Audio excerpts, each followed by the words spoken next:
I am truly delighted to be here, and will say, and I suspect everyone who is here will agree, that Fred and the Peterson Institute managed to turn out the single best audience at any policy wonk in the economic field could possibly wish for. You have created a unique intellectual home for all of us, and thank you very much, and congratulations, because it's been spectacular.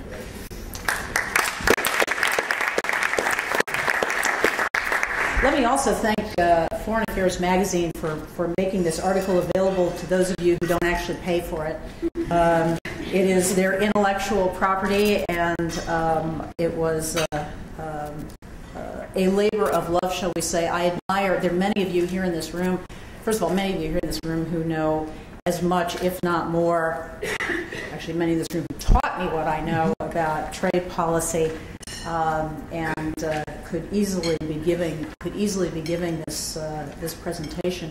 And I want to spend more on the after Doha than the Doha is dead part of the conversation. So I'm going to, while I don't assume everyone's read the article, this is a sort of a Washington kind of thing where everyone here probably knows about the article, but no one's actually read it. That doesn't stop us all from talking about it. I'm going to do touch on a few highlights. I won't hold that against you. I have done the same myself from time to time, and we'll try to focus more on next steps and generate a conversation. The purpose of the article was, in essence, an emperor has no clothes moment, and it was intentional. I can't take credit for the timing. I missed a deadline at Foreign Affairs that would have come out earlier. But, you know, some things are meant to happen, and the timing turned out to be okay. The central premise, though, is that Doha negotiations continuing to drag on, and for us to pretend there will be a happy ending is actually a greater threat to the WTO and the multilateral trading system than to acknowledge that the Doha Round just isn't going to happen. There is not going to be a big happy conclusion, and therefore we need to figure out how to move on with doing the least possible damage along the way. It's time to try a different approach. You can't can't unbreak the egg, in essence. And no amount of, and this is anticipating comments here that I have gotten in the past, no amount of political will and no amount of ingenuity is likely to change that fundamental story. And I say that sadly, but having spent close to 3.5 years of my life absolutely convinced that somehow we could get it done, I too became disillusioned. The idea is to liberate the would-be trade liberalisers so they can move on and return to the WTO not just being a fairly effective venue for adjudicating disagreements, managing trade disputes, but for moving forward and improving, continuing to build on the rule of law in that forms our multilateral trading system. That, as Ron Kirk pointed out the other day in Big Sky, Montana, served us very well during the recent economic crisis, where we did not even come close to the kind of negative tit-for-tat, beggar thy neighbor, downward spiral that we saw in the 1930s. I'm also going to try to avoid today finger-pointing, allocating blame. There's more than enough blame to go around. Finger-pointing has not successfully closed the Doha Round in the past. And I'd like to minimize hyperbole, and that includes this notion that somehow the global trading system is doomed if we don't manage to close the Doha Round. We need a swift and clean break with a minimum of hand-wringing, it seems to me. And we have very important lessons to be learned, and after perhaps everyone goes through a short period of grieving, we can get beyond the anger stage and draw on the lessons that we learned to move forward. The biggest tragedy, I think, is the opportunity cost.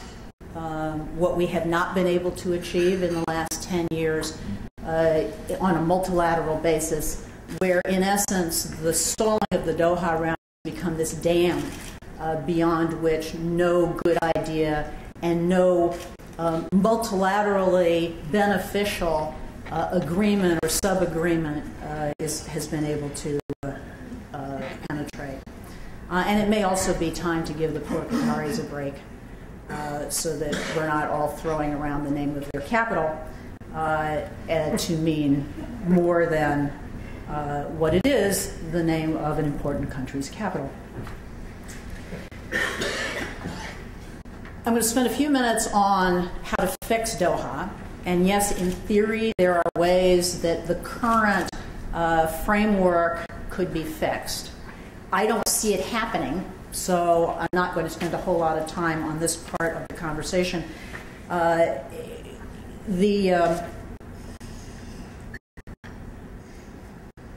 consider this largely an academic discussion. Some believe that you can top up. I am a skeptical observer of it, and as a participant, tried ways and at more times than I care to remember, looking at or suggesting different approaches. Whether it was moving away from a formula flex circumstance that had self-designated flex and an uneven application of formula cuts and flex such that every negotiator, no matter what country they were from, came to the table assuming that their most import-sensitive product was going to be decimated by imports when they were forced to lower their barriers, and their export competitive ambitions, their aspirations, none of them would be met because they assumed that the other trading partners would use their flexibilities to close their markets. And so you had this dynamic where every negotiator came to the table on the defensive, a lot of sort of groupthink, a very artificial divide between, quote, developed and developing, where in particular key emerging markets that are, yes, indeed developing in some respects, are also powerhouse manufacturers or producers and exporters in other respects. A lot of differences between the developing world. One of the most interesting and I think most damaging dynamics was what I referred to in the article as the elephants hiding behind the mice, and using the we are a developing country as a means for China, India, Brazil, Indonesia, whatever, to seek to be treated as Uganda, Kenya, and other countries that clearly are not in the same league. And yet we find ourselves today with a formula, be it the 2004 version, 2005 version, 2008 version, that virtually precludes any country from breaking out and trying to do something different. And hence the finger pointing. At one point in 2008, Brazil tried to step up. It was hammered back by India and by China. Later in 2008, December of 2008, there was an effort to try to put things back on track so that our new administration would have a chance of trying to close Doha. Interesting conversation going on between the U.S. and China that was derailed by Brazil and India. So this sort of peer pressure and a structure that currently requires, because everything the developed countries are doing has been given away by the formulas, a structure whereby it would appear that emerging markets would have to unilaterally put things on the table to make this round happen, and that is unrealistic and, quite frankly, more politically than one should ask and certainly expect. So what about a smaller round? First of all, if you believe, as I do, that we are ultimately not going to get the market access outcome that we want, it seems to me that the first thing we should do is dispense, exclude, refuse to use the phrase early harvest because it is not early, first of all. And secondly, because it does not preclude anything other than, I hope, the next round. And the next round may be a rolling round, not a single undertaking where everyone has to agree to everything or nothing happens, which has, of course, been another challenge. I'm skeptical that we can have that there is such a thing as a small package. I talk about options in the article. I talk about trade facilitation, fisheries subsidies, perhaps environmental goods and services. Are there some of these small pieces that could be put together? But quite frankly, if the U.S. suggests it, even if it is in everybody else's interest, the immediate reaction is, oh good, well, let's force the U.S. to pay for it, because obviously the U.S. wants it. Trade facilitation being a magnificent example, the conventional wisdom is that we are somehow closer to get a trade facilitation agreement than virtually anything else in the Doha negotiations, and yet there remain 850 brackets in that text. So, color me skeptical, but even though the trade facilitation piece is clearly in the interest of every country that would subscribe to it, whether it is from an efficiency perspective or reducing corruption, it is not and has not, unfortunately, been the nature of the Doha negotiations for countries to step up in their own economic interest. Many of these things, services negotiations being a particularly good example, we should all be doing unilaterally. Subsidies elimination in agriculture, the economists will remind us we should all be doing unilaterally, but we're not doing it unilaterally. And not about to do it unilaterally in the current environment with the current framework.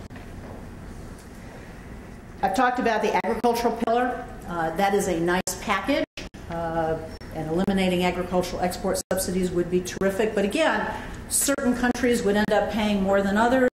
So my suggestion in terms of the small package approach is to take a run at it in Geneva at the ambassadors level.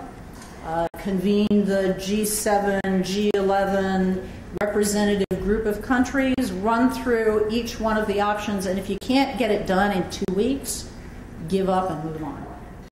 And that the focus really should be on a December 2011 ministerial that is looking forward and not looking backwards.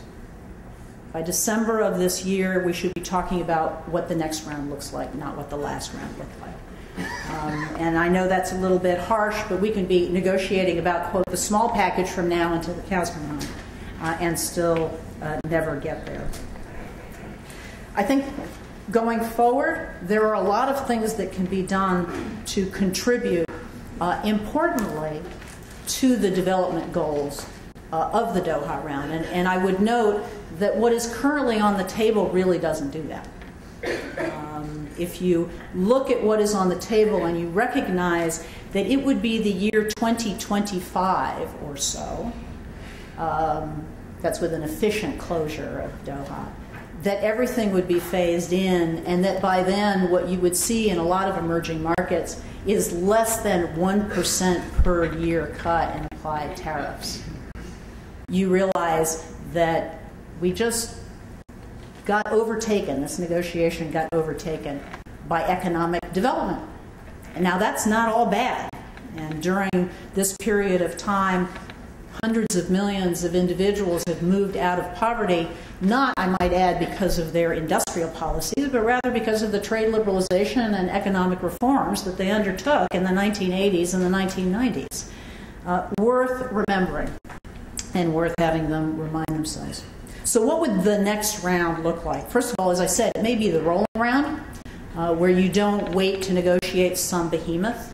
On the other hand, when you're talking about market access and some of your fundamental market access activities, there are going to be trade-offs across industry, across agriculture, and that you will at some point, I hope, be back in the multilateral market access liberalization mode. How do you get there? Start with a little confidence building. I mean, let's take, for example, something like the Information Technology Agreement, the ITA. It has been tremendously successful for everyone except the Brazilians who never signed up to it. It is ready for an expansion, seems to me. There are a lot of countries that have expressed an interest. The U.S. government, the administration, has the authority to do it. Doesn't even need to go to Congress to get that authority. We could have started it yesterday or last year. Actually, we couldn't have started last year. We had to wait for the EU's unilateral raising of tariffs on some of these products to be taken care of by the WTO. WTO panel took care of that, but now we're started up for that. Look at some sectorals. Right now, sectoral negotiations have a bad name, and there are countries that are absolutely determined not to negotiate sectoral agreements simply because they're determined not to negotiate sectoral agreements. Environmental goods and services being a very good example where there is widespread acknowledgement that countries will gain, whether as importers or as producers and exporters, and yet this does not seem to have broken out of the pack, and I'm told that as recently as last week it was in fact the Chinese who were most adamantly opposed to moving it, and that again is sort of an irony because clearly China would have a lot to gain here. But consider, for example, a pharmaceuticals, medical equipment, and healthcare services sectoral.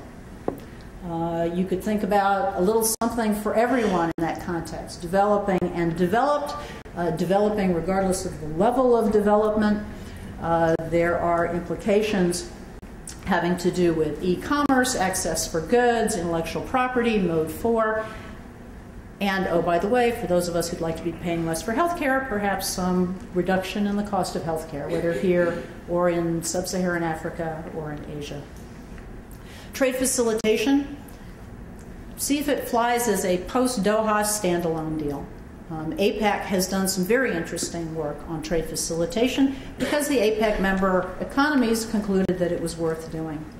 Again, fish subsidies I mentioned, perhaps fish subsidies being a, wonky shorthand version for the elimination of subsidies to industrial fishing fleets that overfish the oceans and do particular damage, I might add, to small subsistence fisher folk, fishing villages. Again, definitely worth doing, and it would be nice to see more NGOs that purport to be in favor of environmental agreements joining Oceana to help try to get this done. Preparing for a new round, and I'm going to close with this.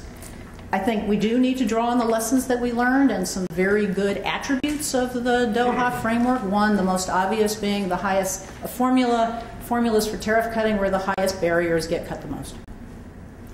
I do think we need to do a better job of coming up with a sliding scale that reflects both level of economic development rather than some artificial construct between, quote, developed and developing.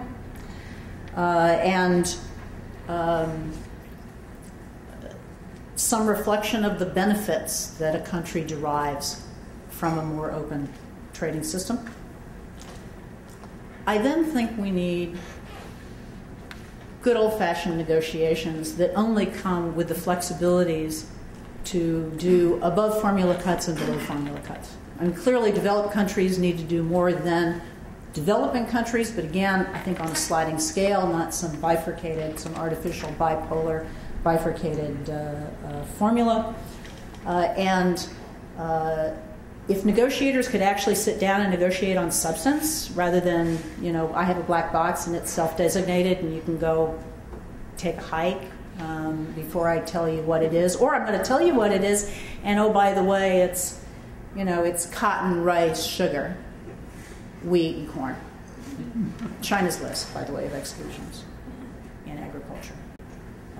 Of much more interest, I would note, to developing countries than developed countries. Obviously, there are new potential issues, and perhaps we can talk about those when we sit down at the panel. One of them that I would strongly endorse is looking at free trade agreements, regional trade agreements, and rules for negotiating those, and requiring, for example, that each FTA or RTA has a, call it docking mechanism, plug and play, that countries willing to undertake the commitments are able to come in so that you can start building concentric circles around the good free trade agreements. I think in the interim, while we're leading up to all this, I would love to see some challenges in Geneva to some of the lower quality free trade agreements, so-called bilateral and regional deals that I suspect do not meet the substantially all criteria and should be either upgraded or eliminated. I think it is important for us to continue pushing to support the multilateral system, because at the end of the day, if you really care about developing countries and economic growth derived from trade agreements and trade liberalization, the most important thing is the more widespread liberalization. This is speaking as someone who is very proud of the free trade agreements that I was able to participate in when I was USTR, and would dearly love to see them enacted into law. But that gets me to my concluding comment, which is, what should we be doing at home in the interim? One, I think developed countries ought to be re-examining their trade preference programs. Our principal beneficiaries, we have some $30 billion worth of product coming in under GSP. I think it is just a travesty that our GSP program has expired and has not been renewed yet. It is incredibly harmful in terms of commercial impact and impact on the countries involved. But our three principal beneficiaries are India, Brazil, and Thailand. Do we have a GSP program that in fact benefits the poorest of the poor rather than countries that could and should be engaged in negotiations, trade negotiations, and paying for it? Does the existence of preference programs, I know the EU is taking another look at theirs, does the existence of preference programs undermine the negotiating capacity of emerging market trade negotiators? Because their constituencies have it for free and therefore cannot understand that maybe it needs to be paid for. Now, again, this is speaking as this is the trade negotiator in me. This is not the economist who says, we really should be doing all of this unilaterally. Just not likely to happen. The United States, the Obama administration needs to ask for trade promotion authority and get trade promotion authority. And that includes a new mandate to negotiate using that trade negotiating authority. The administration the executive branch in this country can negotiate, you just can't implement a trade agreement. Awfully hard to imagine trading partners giving us their bottom line if we can't even deliver free trade agreements that are so clearly in our interest that are covered by fast track. Hard to be credible as a negotiator if you've got 3 pending free trade agreements that are so clearly in your interest, and after 2.5 years you haven't been able to deliver those when it's quite evident that the votes are there, particularly if you push for it.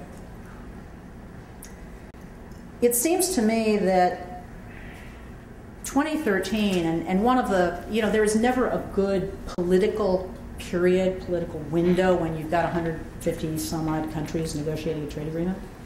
And yet there are certain periods of time where you have windows to close deals, and we've closed big multilateral deals in the past. 2013 may be such a window to close or to at least reach a milestone in a major negotiation. But that would require using the rest of 2011 and all of 2012 to do some very serious thinking and very serious work. So it is something to bear considering. And I will conclude by sharing with you the notion that the Doha Round may be in trouble. This is not a new idea.